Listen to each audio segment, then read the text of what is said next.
오늘 이 시간 함께 은혜 나눌 하나님의 말씀은 호세아 11장 1절부터 4절까지의 말씀입니다.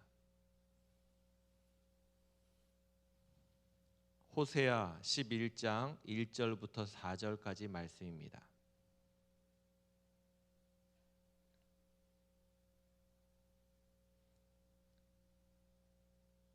우리 말씀을 같이 함께 읽도록 하겠습니다. 이스라엘이 어렸을 때에 내가 사랑하여 내 아들을 애굽에서 불러냈거늘 선지자들이 그들을 부를수록 그들은 점점 멀리하고 바알들에게 제사하며 아로새긴 우상 앞에서 분향하였느니라. 그러나 내가 에브라임에게 걸음을 가르치고 내 팔로 안았음에도 내가 그들을 고치는 줄을 그들은 알지 못하였도다. 내가 사람의 줄 곧 사랑의 줄로 그들을 이끌었고 그들에게 대하여 그 목에서 멍에를 벗기는 자같이 되었으며 그들 앞에 먹을 것을 두었노라. 아멘. 우리 오늘도 주 안에서 은혜롭고 평안한 귀한 한 날 되시기를 바랍니다.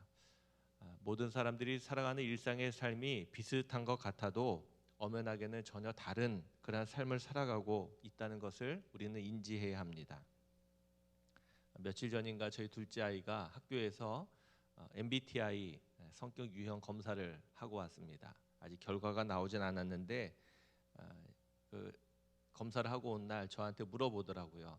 아빠 어떤 게 제일 좋은 거예요? 라고 물어보는 겁니다. OMR 카드에 1번부터 번호가 적혀져 있는 것 가운데 하나를 골라서 써야 하는데 쓰다 보니까 마음에는 이것도 같고 또 실제적으로는 또 이것도 있는 것 같고 그 중에 하나 고르는 것이 결코 쉽지는 않을 텐데 그것을 고르는 것 때문에 고민이 있었던 모양입니다. 한 예로 드는 것 중에 하나가 지나가다가 어떤 사람이 옆에 있는데 그 사람을 뭐 아는 척을 해야 되는지 또 돌봐줘야 되는지 물어봐야 되는지 뭐 이런 질문들이 있는 겁니다. 아마 성격 유형을 검사하기 위해서 특수한 질문지를 만든 것이죠. 우리도 모르는 사이에 어떤 정답이라는 것 안에 우리가 자꾸만 갇혀 있다 보니까 그런 것조차 맞는 게 있는가 어느 게 옳은가라는 것 때문에 우리 안에 마음이 그렇게 흘러가지 않나 이런 생각을 해보게 됩니다. 성격은 인위적으로 만들어지는 그런 부분들도 없지 않아 있긴 하지만 하나님이 우리에게 주신 가장 귀한 선물이 아닐까 싶습니다. 모두가 다르죠. 하나님이 다르게 만들어 주신 이유는 그 안에 부족함이 있다면 다른 누군가가 서로 도와주고 채워주도록 하나님이 만들어 주신 것이다. 그렇게 믿습니다. 그래서 우리가 더불어 살아가는 우리의 삶은 퍼즐 조각과 같은 거죠. 서로가 서로를 채워줄 때 완성이 되는 겁니다. 바라기는 우리 도남동교회 믿음의 성도님들 우리가 이 한 공동체 안에서 함께 예배할 수 있다는 것은 우리가 서로 더불어 함께 또 도와주며 또 격려하며 살아가도록 우리를 만나게 하신 것이 아닌가 싶습니다. 내 안에 있는 부족함만 바라보지 마시고요. 하나님이 내게 주신 좋은 장점들을 바라보시면서 오늘도 은혜 안에 살아가는 저와 여러분들 모두가 되셨으면 좋겠습니다. 우리 오늘은 우리 호세아의 마지막 부분을 읽게 됩니다. 11장부터 14장까지 함께 읽고 은혜를 나누는 날입니다.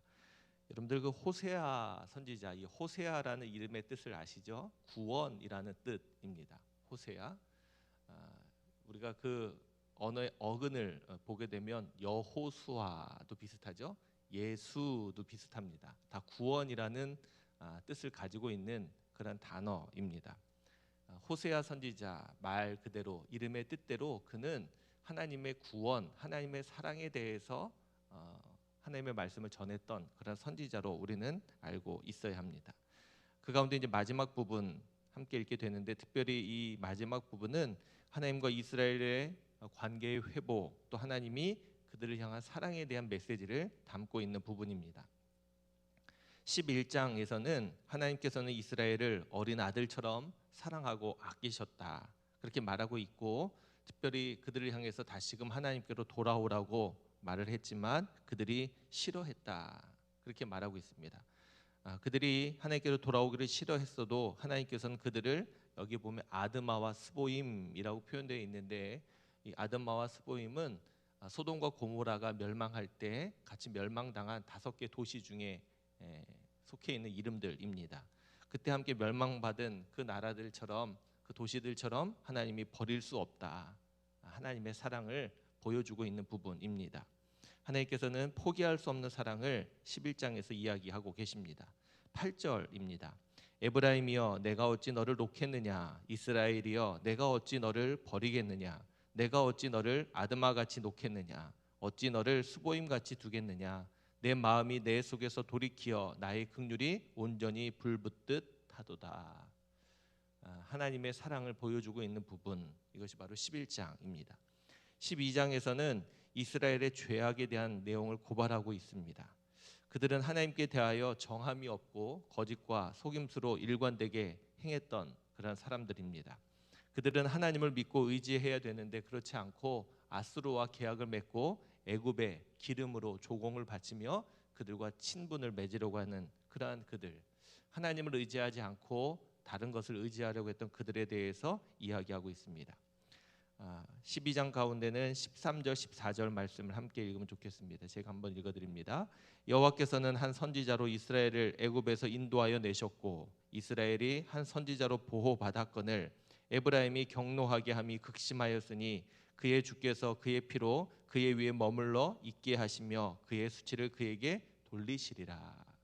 그들이 하나님의 이런 은혜를 입었음에도 불구하고 하나님께 의지하지 않고 하나님을 바라보지 않자 하나님이 그들을 향한 진노하심을 보여주고 있는 부분입니다.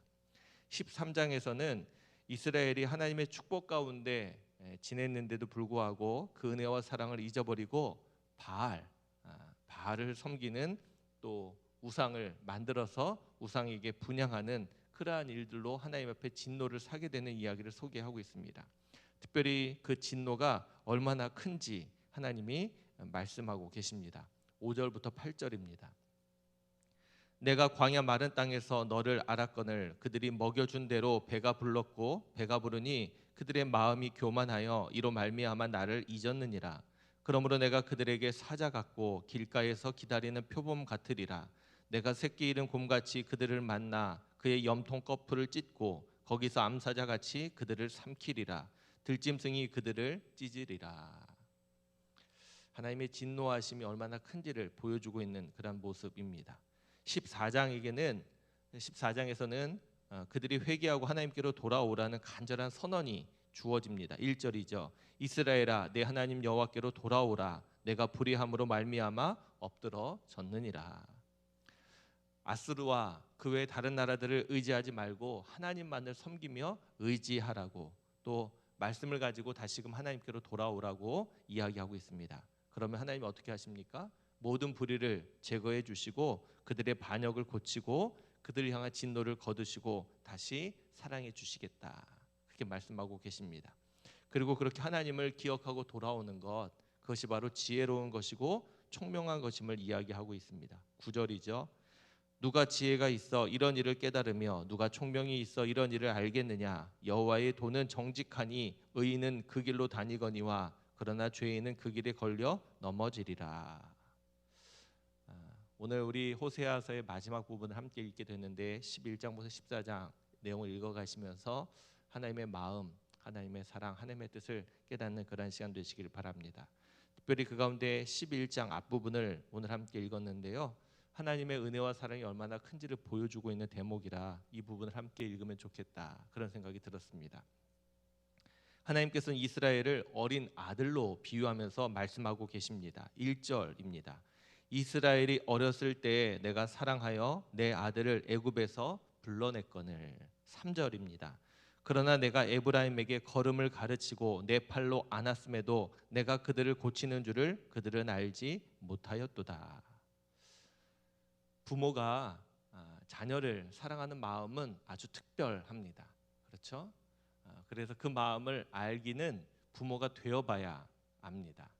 옆에서 보아도 우리가 추상적으로 생각해도 부모의 사랑은 참 특별하고 귀하다라고 생각은 하지만 부모가 되어보지 않는 이상 그 마음이 얼마나 특별한지는 알지 못합니다. 맞죠? 저도 부모가 되어보니까 부모의 마음이 이런 거구나 다 이해할 수 있게 됩니다. 그 사랑은 아주 특별합니다. 그리고 그러한 사랑 때문에 아이들은 강건하게 자라날 수 있는 겁니다. 하나님이 만드신 피조물의 모든 존재들 가운데 어렸을 때 가장 연약한 존재가 바로 사람이라고 하죠. 다른 동물들은 태어나면서 걷기도 하고 태어나면서 저절로 스스로 살아간다고 합니다. 그러나 사람들은 부모의 사랑, 또 부모를 의지하지 않고서는 결코 살 수 없는 존재로 하나님이 만드셨다. 그런 이야기들도 합니다. 아무튼 아이들에게 있어서 부모의 사랑은 절대적입니다. 절대적입니다. 아이에게는 부모가 없으면 결코 그들은 생명을 유지할 수가 없는 것이죠. 하나님과 이스라엘의 관계가 바로 그런 겁니다. 하나님이 이스라엘을 이런 어린 아들로 지금 비유하고 계시죠. 그래서 그 아이에게 하나님께서 걸음을 가르치고 그 아이들을 팔로 안아 주셨다. 그렇게 키우셨다. 그렇게 말씀하고 계신 겁니다. 반대로 본다면 이스라엘에게 있어서 하나님은 이렇게 절대적인 존재여야 한다는 겁니다. 뿐만 아니라 저와 여러분들에게도 마찬가지입니다. 우리에게 있어서 하나님은 절대적인 존재입니다. 할렐루야. 하나님이 없이는 우리는 살 수 없는 존재들이라는 거죠. 하나님이 우리를 그렇게 사랑하셨고 키우셨다. 그렇게 생각해 볼 수 있습니다. 그런데 그렇게 하나님께서 어린 아들처럼 하나님이 사랑을 베푸시고 그들을 키우셨건만 그들은 어떻게 됐습니까? 3절 마지막 부분처럼 그들은 알지 못하였다. 하나님이 그들을 그렇게 사랑해서 키우셨는데 돌보셨는데 인도하셨는데 그들은 알지 못했다. 그렇게 말하고 있습니다. 알지 못하고 있는 것, 다시 말하면 기억하지 못하고 있는 것, 이것이 얼마나 무서운 것인지 우리는 분명히 알아야 합니다. 그들이 하나님의 사랑을 알지 못하고 기억하지 못하기 때문에 어떻게 됐습니까? 2절입니다. 선지자들이 그들을 부를수록 그들은 점점 멀리하고 바알들에게 제사하며 아로새긴 우상 앞에서 분향하였느니라. 하나님께서 선지자들을 보내셔서 그들을 계속 부르셨습니다. 그들에게 하나님의 사랑을 알려주셨고 하나님을 기억할 수 있도록 하나님을 알 수 있도록 보여주셨건만 그들은 점점 더 하나님을 멀리하고 있다. 오히려 멀리할 뿐 아니라 바알을 섬기고 그들이 새긴 우상들에게 분향했다. 그렇게 말하고 있습니다. 이 일이 어떻게 된 겁니까? 그들이 알지 못하는 하나님의 그 사랑, 그 은혜를 알지 못하는 데서 시작되고 출발하게 된 것입니다. 그러면서 한번 생각해 봅니다. 과연 우리는 어떠한가? 여러분들은 하나님의 그 은혜, 그 사랑을 충분히 기억하고 알고 계십니까?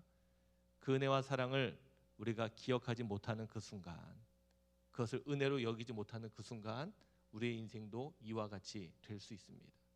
하나님의 은혜를, 하나님의 사랑을 기억하는 것, 그것이 우리에게 복인 줄로 분명히 믿습니다. 바라기는 우리 안에 하나님의 그 사랑과 은혜를 잊지 않고 살아갈 수 있게 되시기를 바랍니다.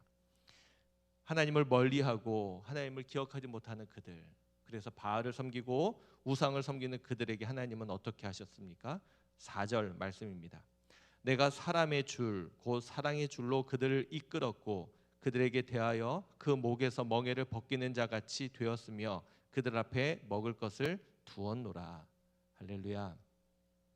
자꾸만 멀리하려는 그들에게 하나님은 선지자들을 보내셨죠. 선지자를 보내셔서 그들을 붙드시고 그들을 부르신 그 표현을 어떻게 이야기하고 있습니까?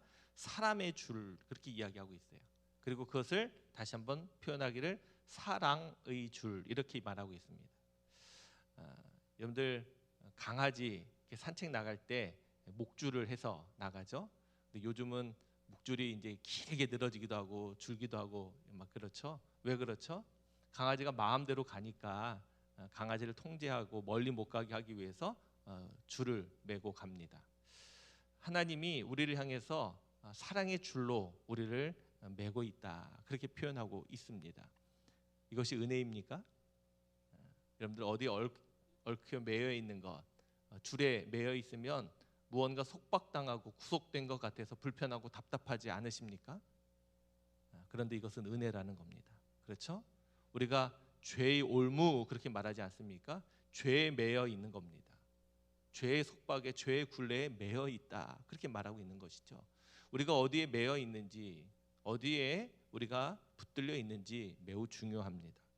하나님께서는 사람들을 보내셔서 하나님의 사랑을 보여주시고 일깨워 주시면서 그들을 하나님께서 사랑의 줄로 매고 있다. 그렇게 말씀하고 계십니다. 이것이 얼마나 큰 은혜입니까? 하나님을 알지 못하니까 하나님께로 가야 되는데 하나님을 점점 멀리하고 있는 그들을 향해서 그들이 더 멀어질까 봐, 그들이 자기를 하나님을 완전히 잊어버릴까 봐 하나님이 그들을 이 줄로 메어놓고 계시다는 겁니다.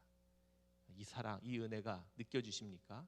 바라기는 이 새벽 기도할 때 우리도 그렇게 기도했으면 좋겠어요. 하나님, 저도 하나님의 사랑의 줄로 묶어 주십시오. 우리 안에는 하나님을 멀리하고 싶은 본성들이 있죠. 우리 안에는 부끄러움과 죄들 때문에 그럴 겁니다. 그럼에도 불구하고 하나님은 우리를 오라 하십니다. 하나님의 은혜, 그 사랑을 기억할 수 있는 저와 여러분들 모두가 되셨으면 좋겠습니다. 우리가 잘 부르는 복음성가 가사에도 이런 가사가 있죠. 오직 주의 사랑에 매여 내 영 기뻐 노래합니다. 아마 이 은혜를 아는 사람이 이렇게 작사하지 않았을까 싶습니다. 이 새벽 우리가 하나님께 매여 있는 자들인지, 하나님의 은혜가 여전히 내 삶 가운데, 내 마음 가운데 부어지고 있는지 돌아보시면서 우리가 하나님의 사랑의 줄에 매여 있는 자로 살아가기를 소망하는 저와 여러분들 모두가 되셨으면 좋겠습니다. 예전에도 제가 한번 말씀드렸던 것 같은데, 우리 교회 유치부 어린아이 하나 가운데 저를 너무 사랑해주는 아이가 하나 있어요. 예전에는 만나질 못하니까 전화로나 아니면 영상통화를 통해서 목사님 사랑해요, 목사님 보고 싶어요, 이렇게 말하던 아이였습니다. 그런데 조금 코로나 단계가 풀려서 결혼식장에서도 만나고 또 이제 교회에서도 예배를 드리니까 교회도 오게 됩니다. 만나면 저 멀리서 저를 보고 막 달려와서 저한테 안깁니다. 그러면 그 아이가 그렇게 안아주는 그 안김을 받으면 하나님이 꼭 안아주시는 것 같아요. 얼마나 감사하고 행복한지. 근데 정말로 부끄러운 건 제가 그 아이한테 해준 게 하나도 없거든요. 선물 하나 주지 못했고 과자 하나 사주지 못했는데도 그 아이는 저를 그렇게 사랑해 주는 겁니다. 아마 하나님의 사랑을 이렇게 보여주고 싶으셔서 하나님이 보내신 천사가 아닌가 싶어요. 근데 그 아이가 그렇게 끌어안으면 이제 어느 정도는 이제 인사했으니까 이제 제가 내려놓으면 다시 가야 되잖아요. 근데 이 아이는 안 그러는 겁니다. 제가 내려놓으려고 그러면 제 목을 더 세게 끌어안는 겁니다. 그리고 제 볼에 그 아이의 얼굴을 비비면서 끝까지 저를 안 놓는 거죠. 옆에 엄마가 있고 옆에 할머니 할아버지가 있어요. 그래서 제가 죄송스럽기도 하고 민망하기도 해서 내려놓으려고 하면 절대 안 떨어지는 겁니다. 그러면 이제 엄마랑 옆에 있는 할머니는 야단치게 되잖아요. 제 마음이 또 안 좋은 겁니다. 저 때문에 또 야단 맞으니까. 그래서 제가 물어봐요. 야단치지 말라고. 또 울진 않았냐고. 근데 힘들게 그 아이를 이제 내려놓고 헤어지게 됩니다. 헤어질 때도 몇 번 다시 끌어안고 헤어져요. 헤어지는 게 쉽지 않더라고요. 그런데 오늘 말씀을 준비하면서 그 아이가 생각이 난 겁니다. 하나님한테 우리가 그랬으면 어떨까? 하나님한테. 지금 이스라엘 백성들이 하나님을 알지 못해서 어릴 적 하나님이 그들을 키워주던 그 사랑과 그 은혜를 알지 못해서 하나님을 자꾸만 멀리하려고 하는, 물론 죄악 때문에 그럴 수 있겠지만 멀리하려고 하던 그들에게 이러한 마음이 있었다면 어떠했을까? 하나님이 내려놓으려고 해도 더 끌어안고 하나님이 멀리하려고 해도 끝까지 붙들고 쫓아가는 이 마음, 이것이 있다면 하나님이 얼마나 크게 감동하실까, 이런 생각을 해보게 됐습니다. 바라긴 오늘 이 새벽 우리가 하나님 앞에 이런 어린아이가 되어봤으면 좋겠습니다. 하나님 앞에 우리가 달려가고 하나님 곁에서 늘 안겨있고 하나님을 놓지 않는 우리 모두가 되었으면 좋겠어요. 그런 마음으로 기도하고 또 그렇게 살아갈 때 하나님이 우리에게 베푸실 그 은혜, 그 사랑이 얼마나 큰지를 생각해 보게 됩니다. 오늘 말씀에 보면 사랑의 줄이라고 말씀하고 있죠. 한번 확인해 보시길 바랍니다. 하나님과 여러분들 사이에 이 사랑의 줄이 잘 튼튼하게 매어져 있는지 오늘 이 새벽 점검하고 돌아보시면서 이 하나님의 사랑과 은혜 안에 살아가시는 복된 한 날 되시기를 주님의 이름으로 축원합니다. 기도하겠습니다. 우리 감사원금 오인규 청년, 또 우리 박은경 성도님 11조원금 박은경 성도님 드리셨습니다. 좋으신 하나님, 또 우리를 향하여 그 사랑이 변함없는 하나님, 오늘도 이 새벽 다시 한번 우리를 주의 전에 불러주시고 또 하나님 온라인을 통해서 예배하는 가운데 호세아에 있는 말씀을 함께 읽게 하신 것 감사합니다. 하나님, 이스라엘을 향한 하나님의 사랑, 또 오늘 우리를 향한 하나님의 사랑이 얼마나 크고도 귀한지 다시 한번 깨닫게 하시고 보게 하신 것 감사합니다. 하나님이 우리를 사랑하셔서 친히 우리를 돌보시고 친히 우리를 키우시고 우리를 이끄셨건만 우리가 그 은혜, 그 사랑을 알지 못하여 하나님을 멀리하고 죄악된 길로, 우상을 섬기는 길로 방황하며 살고 있지는 않았는지 이 시간 돌아봅니다. 그러한 우리들이 더 멀어지지 않도록, 그러한 우리들이 하나님 쓰러지거나 넘어지거나 하나님 다치지 않도록 우리를 안전하게 지키시기 위하여 우리에게 사랑의 줄을 메어주신 하나님, 오늘 이 새벽 우리와 하나님 사이에 이 줄이 튼튼히 메어져 있는지를 돌아보게 하시고, 하나님 바라기는 우리가 어리석은 이스라엘처럼 하나님의 은혜와 사랑을 잊고 지내는, 알지 못하는 자들 되지 않게 하시고 그 은혜를 분명히 기억하고 깨닫는 자들 되게 하시며 하나님께로 나아가는, 하나님을 더 가까이 하는 우리들 모두가 되게 해 주옵소서. 어린 아이들이 부모를 가까이 하듯 부모의 손을 꼭 잡고 놓지 않듯 하나님, 우리도 하나님의 손 붙들고 또 하나님 품에 안겨 살아가는 귀한 삶이 되기를 간절히 소원합니다. 늘 주의 안에, 늘 주 품에 거하는 우리들 모두가 되게 해 주옵소서. 힘들고 고단하고 어려운 인생을 살아가는 이때에 우리가 더욱 믿음 안에 견고히 서서 살아갈 수 있도록 인도하여 주시고, 하나님의 이 사랑이 늘 우리에게 위로와 큰 힘이 될 수 있도록 축복하여 주옵소서. 이 새벽 그 사랑과 그 은혜를 기억하며 믿음으로 기도하는 거룩한 시간이 될 수 있도록 하나님 인도해 주옵소서. 귀한 새벽 하나님 앞에 11조 예물로 또 감사 예물로 올려드린 귀한 손길들이 있습니다. 하나님, 그 삶을 축복하여 주시고 그 삶 가운데 하나님의 은혜가 흘러가게 하시고 그 삶 안에 담겨진 하나님의 은혜와 사랑을 기억하며 감사할 수 있도록 하나님 붙들어 주옵소서. 이 땅 위의 삶이 하나님과 동행하는 거룩한 삶이 될 수 있도록 하나님 축복해 주옵소서. 형편이 다르지만 다른 삶으로, 다른 일상으로 살아가는 우리 교회 모든 성도들, 흩어져 살아가는 삶의 자리 가운데 주님이 함께 하셔서 오늘도 믿음을 따라 승리하는 거룩한 한 날 되게 하시고 하나님의 큰 은혜를 경험하는 복된 날 되게 해 주옵소서. 특별히 우리 어르신들 또 어린 아이들 하나님 기억해 주시고 연약한 지체들을 더욱 강건하게 하시고 붙들어 주옵소서. 인생의 진로 앞에서 귀한 선택을 하며 또 믿음으로 그 길을 걸어가는 귀한 이들을 기억해 주시고 귀한 자녀들이 걸어가는 그 걸음 가운데 주님 동행해 주옵소서. 이 새벽에도 믿음으로 기도하게 하시고 그 기도에 주께서 신실하게 응답해 주옵소서. 감사를 드리며 우리를 사랑해 주시는 예수 그리스도의 이름으로 기도하옵나이다. 아멘.